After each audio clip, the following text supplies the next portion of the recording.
룻이라고 하는 보잘것없는 이 모압 여인임에도 불구하고 이 여인의 삶 가운데에 놀라운 하나님의 그 은혜를, 또 은혜의 꽃을 피우게 되는 계기가 됐다라고 하는 것입니다. 자, 고향 베들레헴으로 돌아온 이 나오미와 룻의 삶은 말 그대로 비참함 그 자체였습니다.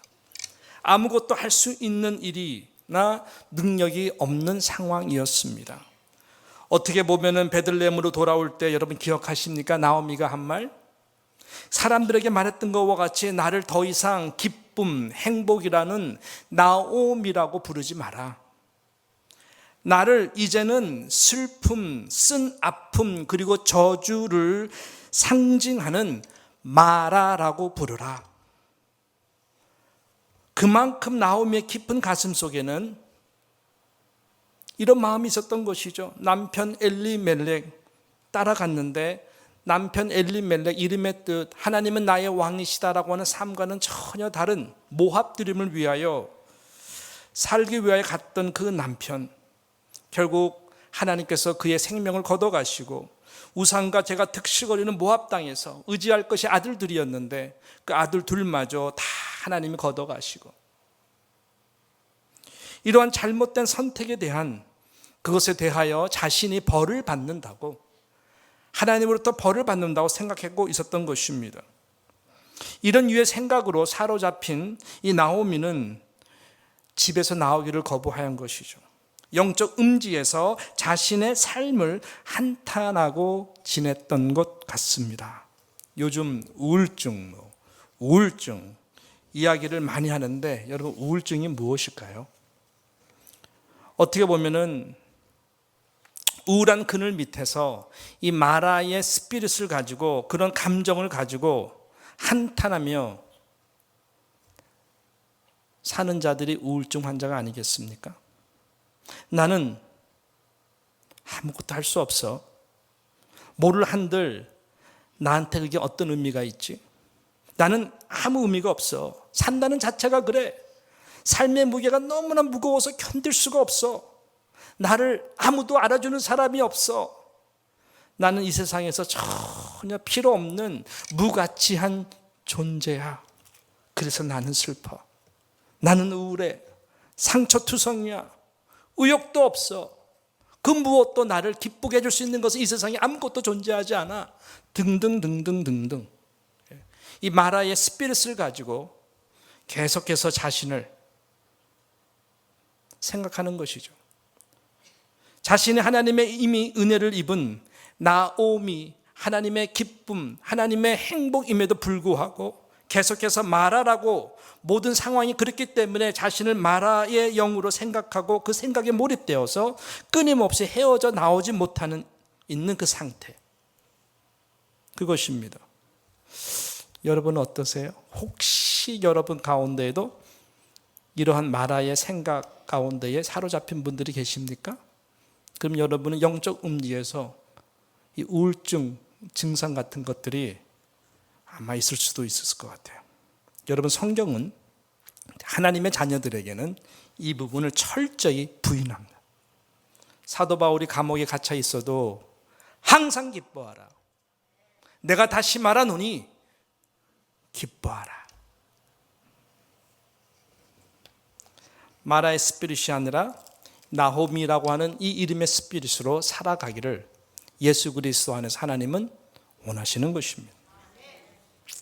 그렇습니다. 하나님은 하나님의 자녀들 다 손바닥에 새겼다 그랬잖아요. 하나님의 다 플랜과 계획이 있는 것이죠. 어떤 상황 속에서도 기쁨과 감사의 선을 다시 그릴 수 있는 이 은혜의 dot, 은혜의 점을 늘 준비하시고 계시는 하나님이십니다. 너무나 감사하게도 롯의 생각이나 사고방식은 나오미와 달랐습니다. 아무리 이 룻, 타고난 팔자가 너무 절망스럽고 무시받는 이 모압 여인으로서, 이방 여인으로서 베들레헴에서 이런 상황에서 산다는 것이 참 많은 고통을 이야기하고, 또 그 여인이 할 수 있는 것이 아무것도 없어 보인다 할지라도 룻은 그저 절망의 슬픔의 그늘에서 시어머니의 생각에 맞추어 가만히 더 이상 있을 수가 없었던 것입니다. 그래서 룻은 오늘 2절에 보니까 시어머니 나오미에게 이렇게 간청하며 물어봅니다. 자, 2장 2절 보실까요? 모압 여인 룻이 나오미에게 이르되 뭐라 그래요? 나로 밭에 가게 하소서. 내가 누구의 은혜를 입으면 그를 따라서 이삭을 줍겠나이다 어머니 라고 간청을 했습니다. 워낙 그 마음의 중심, 상황은 되게 힘든 건데 이것이 나오미가 그에게 이르되 내 따라 가라 라고 이야기합니다. 이때가 바로 보리 추수하는 때였습니다. 1장 마지막 절인 22절에 보니까 그렇게 말하죠. 나오미가 모압 지방에서 그 자부 모압 여인 룻과 함께 돌아왔는데, 자, 성경은 어떻게 말해요? 그들이 보리 추수 시작할 때에 베들레헴에 이르렀더라라고 기록하고 있는 것입니다. 이때가 바로 보리 추수 기간이었어. 오늘 제목과 같이 정신없이 우연히 베들레헴으로 돌아왔는데 마침 그때가 보리 추수 시작이었다라고 하는 것입니다. 때가 마침 보리 추수 기간이라는 이 부분이 룻에게는 한 가닥 이 소망의 빛을 볼 수 있는 거였던 것 같습니다. 그래서 룻은 이 시어머니 나오미에게 말하는 거예요. 부탁하는 거예요. 어머니, 저로 하여금 보리밭에 가게 해주세요. 그래서 이삭을 죽을 수 있도록 저를 꼭 어머니 보내주세요 라고 부탁하는 것입니다. 여러분, 이 부분은요 이렇게 말처럼 행동으로 옮기기가 쉬운 것이 아닙니다. 물론 모세의 율법을 우리가 보게 되면은 히브리 사회에서는 포도원이라든지 이 보리마당에 추수하는 시즌에 추수하는 자들로 하여금 밭의 가장 자리에 부스러기처럼 떨어진 농작물들을 일부러 남겨놓도록 규정해 놨습니다. 율법적으로. 그 이유가 왜 그럴까요? 가난한 자들, 그죠? 고아나 과부들이 와서 주워 먹을 수 있을 정도로 선행을 베푸는 이 배려가 그 모세 율법 가운데 있어서 그렇게 잘 했습니다. 그런데 이것이요, 여호수아가 죽은 후에 사사 시대에 들어오면서 다 각자 원하는 대로 살았거든요. 이것이 어떻게 잘 되지가 않았어요. 사람들의 마음이 점점 악해진 것입니다. 저들이 가난하고 연약한 자들을 배려해야 되는 이 율법을 무시했습니다. 오히려 자신의 사리 사욕을 취하는 자들로 전락하게 되었어요. 그래서 가난한 자들이 이러한 보리추수 기간에 혜택을 받는 것이 아니라 밭주인들이 오히려 이삭 줍는 일들을 금지하기도 하고요, 조폭과 같이 소년들을 갖다가 다 망을 보게 해가지고 누가 와서 이삭을 줍거나 그럼 패기도 하고, 그 다음에 어린 소녀 같은 룻과 같은 소녀가 걸리면요 강간하기도 하고 겁탈하기도 하고 온갖 만행을 저지르는 일들이 비일비재했던 것입니다. 이런 상황 속에서 룻이 이삭 줍기를 나선다는 것은 여러분 보통 믿음과 용기가 아니고서는 힘든 것입니다. 언제든지 더군다나 무시당할 수 있는 이 모압 이방 여인의 어떠한 그런 신분으로서는 더더욱 쉽지가 않은 상황입니다. 그럼에도 불구하고 룻은 용기를 내어서 보리타작 마당으로 나아간 것입니다. 여러분, 이것이 바로 은혜의 꽃을 피울 수 있는 하나님 앞에서의 자세인 것입니다. 하나님은 이렇게 나는 아무것도 할 수 없어 라고 마라의 스피릿으로 자신의 신세를 또 상황을 한탄하는 자들보다 무엇이라도 해야 되겠다, 최선을 다해야 되겠다 라고 하는 자에게 크신 은혜를 준비해 놓고 계시는 하나님이시라고 하는 것입니다. 할렐루야. 천국은 어떤 자들의 것입니까? 하나님의 나라는 어떤 자들의 것입니까? 하나님의 나라는 어떤 자들을 통해 하나님께서 이루어 가시죠? 마태복음 11장 12절에 보게 되면 예수님께서 세례 요한의 때부터 지금까지 천국은 침노를 당하나니 침노하는 자는 빼앗느니라 해서 천국은 침노하는 자들의 것이다 라고 예수님께서 말씀하시는 것입니다. 조용히 기도하고 하나님에게 묻고 용기를 내어서 그 자리에서 박차고 일어나 보리 타작 마당으로 가면 바로 그때부터 하나님이 준비해 놓으시고 주시기로 작정하신 그 놀라운 은혜를 체험하게 된다라고 하는 것입니다. 룻이 그랬습니다. 자, 보세요. 자, 오늘 이 제목하고 연결되는 구절이죠. 3절과 4절을 우리 한번 다 같이 한 목소리로 다시 한번 천천히 자세히 한번 3절과 본문 4절을 읽어봤으면 좋겠습니다. 시작. 룻이 가서 베는 자를 따라 밭에서 이삭을 줍는데 우연히, 큰 소리로 우연히 엘리멜렉의 친척 보아스에게 솥한 밭에 이르렀더라. 크게 마침 보아스가 베들레헴에서부터 와서 베는 자들에게 이르되 여호와께서 너희와 함께 하시기를 원하노라. 그들이 대답하되 여호와께서 당신에게 복 주시기를 원하나이다. 와, 어떻게 이 우연적인 일을 설명할 수 있을까요?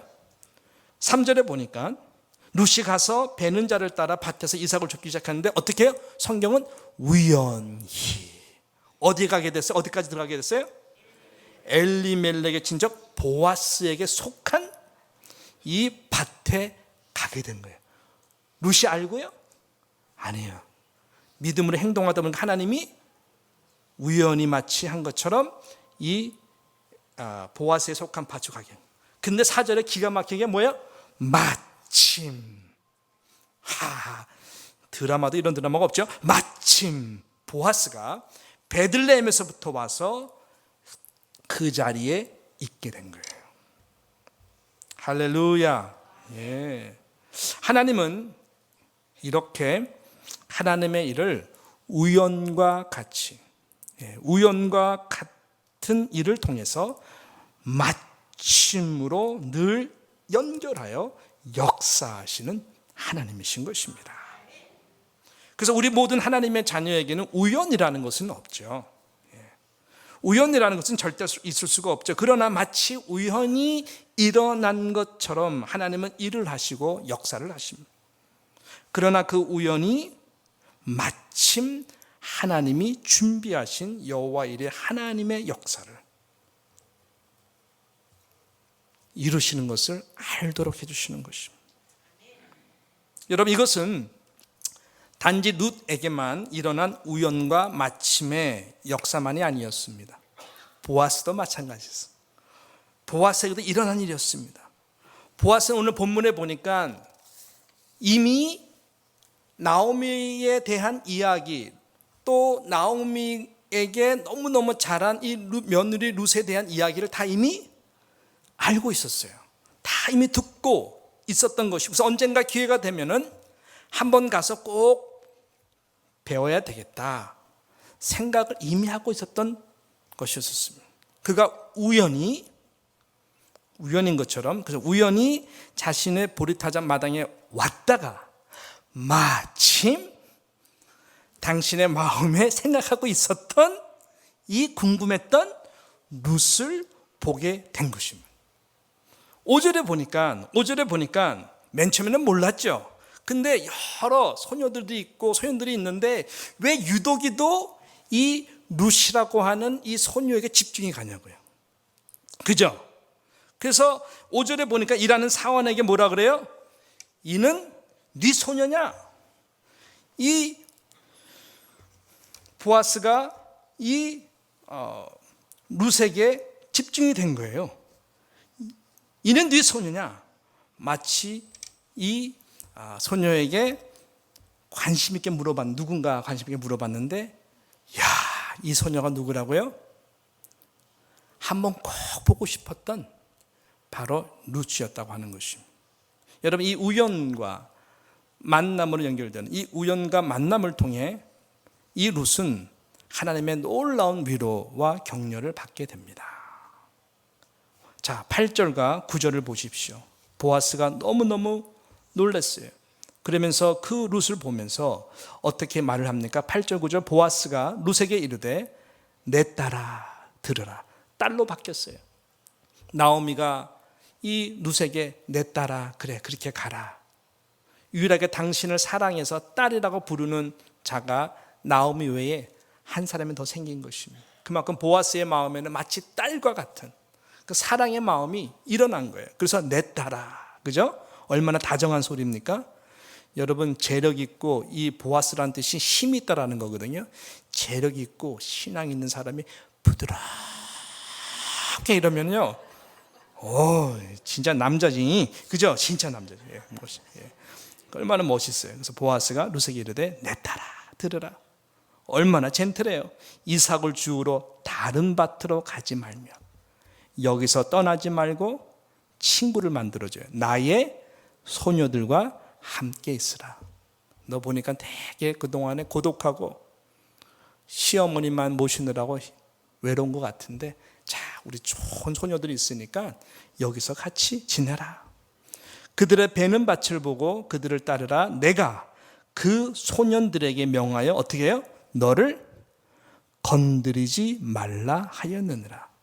이 소년들에게 다 보디가드가 될 수 있도록 배려를 해줘서 절대로 머리카락 하나 누구도 건들지 못하도록. 이 여자가 이럴 때 제일 행복하잖아요. 저 여자가 안 들어서 모르는데 그죠? 예, 제일 행복하죠. 어떤 시큐리티. 예. 너무 멋있어요. 예. 그러면서 그다음에 더 나가요. 목이 마르거든. 뭐예요? 그릇에 가서 소년들의 귀로 온 것을 어떻게 해요? 마실지라라고 배를. 외롭지 않게 친구를 만들어줘요. 다른 데 가지 않아도 될 만큼 마음껏 보리를 주워 갈 수 있도록 배려를 해줘요. 수많은 든든한 보디가드들이 생겨서 이제는 위험할 일이 전혀 없고 걱정할 일이 없어요. 힘들면 물도 시원히 마시고 언제든지 쉴 수 있는 이 최적의 환경으로 제공해 주는 것이죠. 룻이 감동을 받았습니다. 자, 10절 보세요. 그래서 룻이 땅에 엎드려 절하며 그에게 이르되 나는 이방 여인이언을 당신이 어찌하여 내게 은혜를 베푸시며 나를 돌보시나이까 라고 이 룻이 너무나 어리둥절했어요. 근데 11절에 보니까 이 보아스의 대답이 이 여인을 감동케 했습니다. 어떻게 했습니까? 네가 나오미에게 행한 모든 것을 내가 이미 들었다.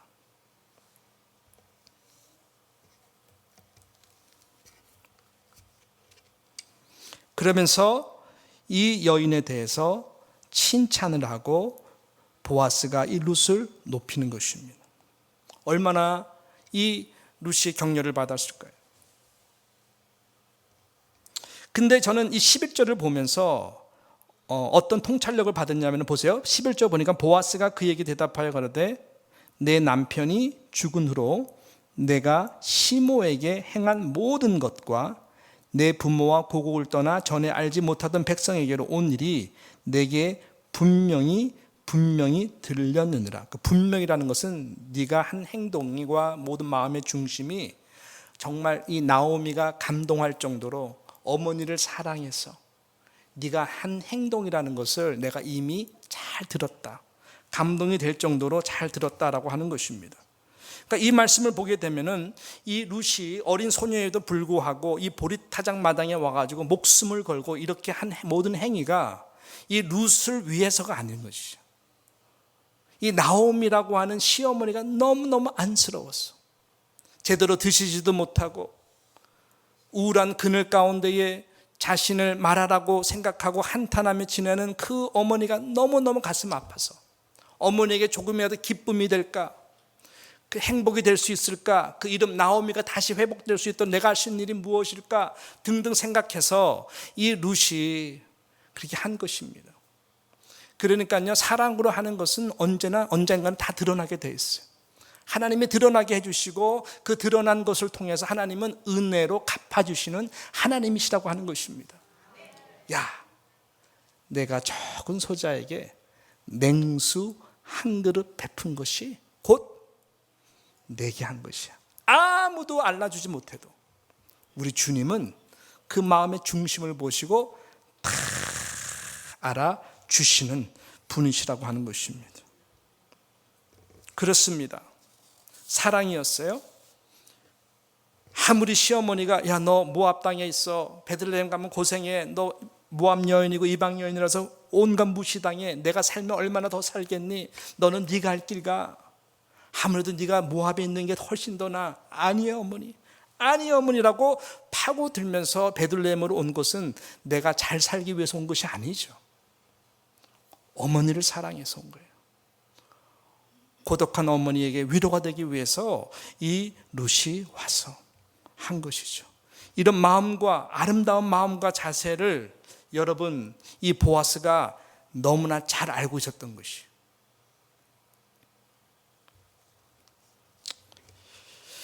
이런 마음, 이런 자세가 하나님은 꼭 기억하시고 은혜를 베풀어 주세요. 우리가 부르는 복음성가의 가사와 같이 여러분 우리 부족하지만 예수님처럼 바울처럼 그렇게 살 수 없을까? 남을 위하여 당신의 온몸을 온전히 버리셨던 것처럼 주의 사랑은 베푸는 사랑, 값없이 그저 주는 사랑. 우리 주님이 값없이 베풀어준 그 사랑에 감동된 모든 그리스도인이라면 우리들도 그렇게 해야 된다라는 것이에요. 이 룻을 통해서 우리는 배우게 되는 것입니다. 보아스의 마음에 감동이 된 것도, 하나님의 마음에 감동이 된 것도, 비록 아무것도 할 수 없어 보이는 천한 이방 여인이었다 할지라도 이런 마음으로 있는 자리에서 최선을 다하는 이 룻의 마음과 자세가 여러분 축복으로 이어진 것입니다. 그래서 보아스는 하나님의 감동으로 여러분 12절에 이렇게 말씀합니다. 여호와께서 내 행한 일을 보응하시기를 원하며 이스라엘의 하나님 여호와께서 그 날개 아래 보호를 받으러 온 내게 온전한 상 주시기를 원하노라. 하나님의 감동으로 된 이 보아스의 축복이 그대로 이루어졌습니다. 이렇게 예수님의 마음을 본받아 살려고 우리가 노력한다면 조금씩 그분을 닮아갈 것이고, 누가 알아주든 안 알아주든 우리가 사랑으로 용기를 내요. 살아가다 보면 우연히 맞닥뜨리는 일과 같지만 하나님은 마침으로 우리에게 항상 갚아주시는, 행한 일을 보응해 주시고 온전한 상 주시는 좋으신 하나님이시라고 하는 것입니다. 사랑하는 성도 여러분, 하나님은 이렇게 이 시대에도 동일하게 우리가 행한 일에 보응하시고 온전한 상을 주시기를 기뻐하시는 좋은 하나님이십니다.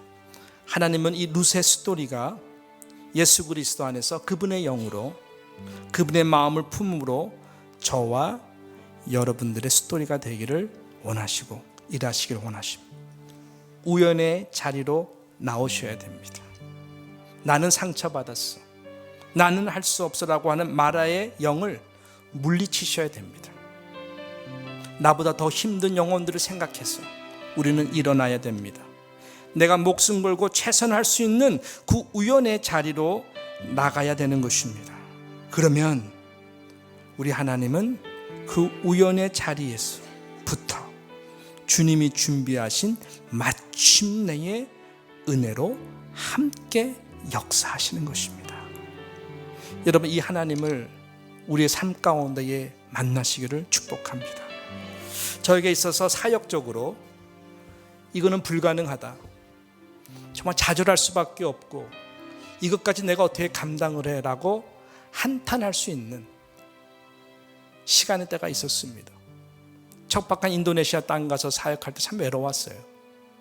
너무나 많은 사역들 가운데에 또 선교적 많은 사역들, 어깨에 너무나 무거워지는데 아무리 생각해도 다른 것들은 다 감당할 수 있어요. 신학교서부터 삼천촌락 개척교회까지는 다 감당할 수 있겠는데, 정말 저는 종합대학, 연세대 같은 대학을 2만 평 사시고 돌아가셨는데, 우리 원론 목사님 그 땅을 받아서 이 종합대학 한다는 것이 인도네시아 땅에서는 불가능했어요. 이것은 계란을 가지고 바위를 깨는 거, 그것만 내가 24시간 달라붙어 해도 힘든 거예요. 왜 하나님은 나에게 이런 일을 맡기시나?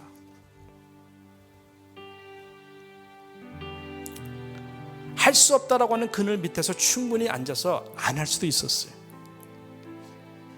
근데 제 마음에는 하나님이 피할 수 없는 뜨거운 마음을 주셨어요. 네가 하는 거 아니다, 내가 하는 것이다. 순종하라고 하는, 그래서 믿음으로요, 교인들 다 같이 가가지고 이렇게 2만 평 되는 못 쓸 땅을 정지 작업하도록 선포를 하고 정지 작업을 시작했어요. 그래서 땅은 깨끗하게 정지를 작업을 다 했어요. 그 다음에는 뭐? 네? 그 다음에는 거미줄밖에 남을 것밖에 없는 것 같은, 누가 와서 해야 되나 일을. 시작에 불과한 건데. 그러다 우연히 사랑의 교회에서 이 대학 사역들을 하는 모든 자들이 세계에서 온다고 하는 이야기를 들었어요. 파워라고 하는 이 대학 총장들, 선교지에서 대학을 세운다고 하는 자들이 다 와서, 그곳에 가서 어떻게들 하나 참여해야 되겠다. 그 3월 달이었는데 우리 장로님과 함께 참석했는데, 마침 이용규 선교사님이라는 분이 거기서 메인 강사로, 주강사로 하신 거예요. 근데 제가 실은 그분 놓고 많이 기도했었거든. 이용규 선교사 같은 분을 보내주십시오. 근데 이용규 선교사 같은 분은 이용규 선교사님 밖에 없지 다른 사람은 없더라고요. 그분은 그때 몽골에 계셨어요. 우연히 마침 마당에서 만났어요, 그분을. 그래서 마침 만났으니까 붙들고 인도네시아 한번 오시면 안 되겠습니까? 한번 오셔서 우리 수양회를 인도해 주십시오. 우리 교회 가정 수련을 인도해 주십시오. To make a long story short, 그분도 하나님의 다음 사역을 놓고 기도하게 하고 몽골을 떠나라는 마음을 주셔가지고 기도하고 있었던 참이었었어요. 그래서 그분이 인도네시아 오셨고 수련을 인도한 다음에 그분과 함께 손을 잡고 둘이서 2만 평 정지된 땅을 가깝게 보이며, 선교사님, 이 땅은 하나님이 앞으로 무슬림 선교를 위해서 대학교를 세우라고 주신 땅인데 같이 한번 우리 찬송하고 기도해요. 찬송하고 기도해요. 오세요라는 말을 못하겠어요. 찬송하고 기도해요. 손잡고 이 산지를 내게 주소서, 그날에 주께서 말씀하신 이 산지를 내게 주소서, 그 찬송 같이 함께 부르고 같이 기도를 했어요. 근데 저는 그때 꿈꾸는 것 같았어요. 하나님, 이게 현실입니까? 꿈입니까? 하나님이 이 종에게 감동을 주신다면 올 줄로 믿습니다. 오셨죠? 근데 얼마 전에 며칠 전 카톡이 왔는데, 목사님 신기하네요. 그 땅에서 이 산지를 내게 주소서 불렀을 때가 너무너무 감회가 새로운데 이 산지를 내게 주셔서 작곡하신 목사님이 이번 주에 오십니다. 그 대학교 그 사역에 오셔서 일주일 동안 세미나 주십니다. 그때 부르던 그 찬송이 생각이 납니다. 하나님은 참 재미있는 분이시네요. 네, 이렇게 하나님의 역사예요. 우연이 없어요. 그런데 믿음으로 박차고 일어나서 움직이면은 우연과 같이 하나님 다 연결해 주세요. 이것이 마침으로 역사를 하게 해주세요. 이번 주에 오시는 김기동 목사님도 똑같은 스토리예요. 예, 똑같은 스토리예요. 김단일 목사님 오게 된 것도 똑같은 스토리예요. 우연히 마침. 아이고 우리 하상범 목사님 우연히 마침, 예. 조드민 목사님 우연히 뉴욕에서 만났어요. 마침 이거 온 거예요. 예. 하나님은 이렇게 일을 하세요. 제가 오늘 이 말씀 준비하면서 한없이 울었어요.